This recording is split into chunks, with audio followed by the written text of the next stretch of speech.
علامہ صاحب، پہلی مرتبہ اس معاملے پہ آپ کچھ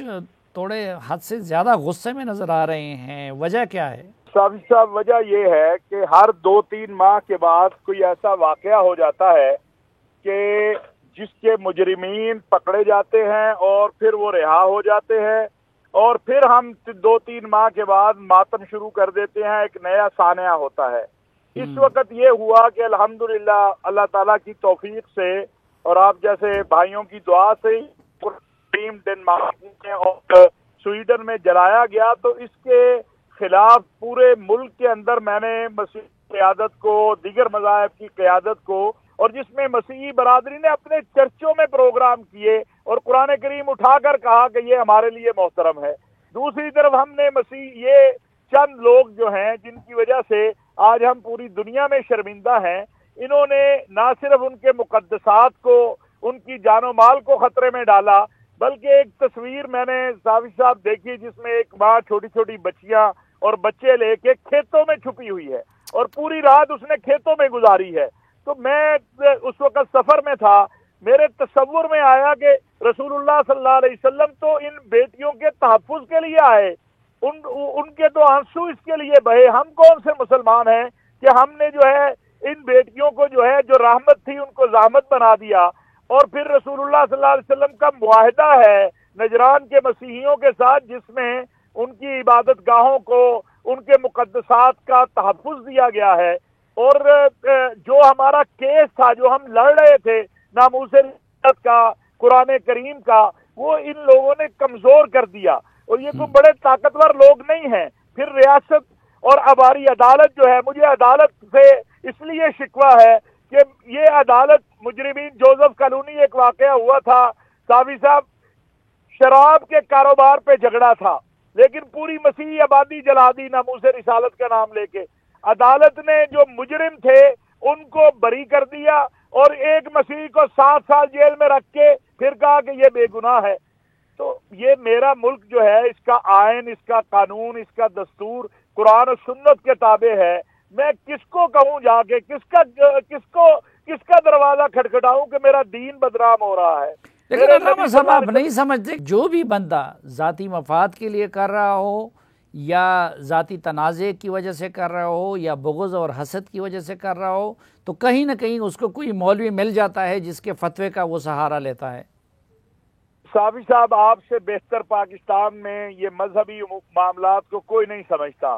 یہاں ہر پگڑی اور داڑھی والا تو مولوی نہیں ہے، لیکن یہاں ہر داڑھی اور پگڑی والا مولوی ہے۔ جس کو کوئی کام نہیں آتا وہ پگڑی رکھتا ہے، داڑھی رکھتا ہے، پھر اگر تھوڑے وسائل آ گئے ایک گن مین بھی رکھ لیتا ہے، اور پھر وہ اسی کا فتویٰ چلتا ہے۔ جو اصل مفتی ہے اس کا فتویٰ اس ملک میں نہیں چلتا۔ جو امن کی بات کرنے والا ہے اسے تو ڈی سی صاحب اپنے دفتر کے دروازے پہ بھی نہیں آنے دیتے، لیکن جو یہاں پر تشدد کی بات کرنے والا ہے اس کے گھر میں بھی انتظامیہ جاتی ہے۔ آج میں آپ سے عرض کرنا چاہتا ہوں، ہمیں ہوپ پیدا ہوئی ہے، ایک امید پیدا ہوئی ہے کہ پرسوں ہمارے سپہ سالار جنرل حافظ سید آصف منیر صاحب نے اس حوالے سے جو سٹیٹمنٹ دی، اور آج جو ہمارے چیف جسٹس ہیں مستقبل کے قاضی فائز عیسیٰ صاحب، وہ وہاں پہنچے اور انہوں نے جو بیان جاری کیا، اگر ریاست پاکستان عدل، قاضی القضات اور سپہ سالار یہ طے کر لے، اور میں نگران وزیر اعظم کا بھی شکر گزار ہوں کہ سب سے پہلے وہ اس پہ بولے ہیں، تو میں سمجھتا ہوں یہ ایک آخری کیس ہوگا، پھر کوئی جڑا والا نہیں ہوگا۔ اور ابھی صاحب میں ہو کے آیا ہوں، جوان بچیاں ہیں رو رہی ہیں، ان کے جہیز جل گئے ہیں، ان کے گھر جل گئے ہیں، کیا جواب دیں گے ہم اللہ اور اللہ کے رسول کے سامنے؟ حضرت عیسیٰ علیہ السلام اگر آئے قیامت کے دن، یہ بچی خود ہی آ گئی کہ یا رسول اللہ آپ کا نام لے کے میرا گھر جلا دیا، میرا جہیز جلا دیا، مجھے بے گھر کر دیا، میرے پاس کیا ہے کہ میں وہاں پہ رسول اللہ صلی اللہ علیہ وسلم کے سامنے جواب دے سکوں؟ میرے پاس تو آخری اللہ کے بعد آسرا رسول اللہ صلی اللہ علیہ وسلم کا ہے۔ اس لیے میں سچی بات ہے بڑا غم زدہ بھی ہوں، پریشان بھی ہوں کہ یہ دین اسلام کے اوپر اتنی بڑی جو تہمت لگتی ہے، مسلمانوں پہ جو تہمت لگتی ہے، جو ہمارے چہرے پہ دھبا لگتا ہے، اس کو کیسے روکیں؟ اور یہ اسی وقت رکے گا جب ہمارا نظام عدل اور ریاست کہ کوئی کمپرومائز نہیں ہوگا، خواہ کوئی گروہ ہو، جماعت ہو، جتھا ہو، فرد ہو، ایک تو یہ بتائیے کہ کیا عدالتوں سے انصاف نہ ملنے کی صورت میں اور وہاں پہ گستاخان کو سزا نہ ملنے کی صورت میں کسی فرد یا مسلمان یا گروہ کو یہ اجازت مل جاتا ہے کہ وہ از خود کارروائی کریں، کیونکہ اللہ اور رسول کے نام پہ مسلمان کا جذباتی ہونا تو فطری امر ہے؟ پہلی بات تو یہ ہے کہ صافی صاحب،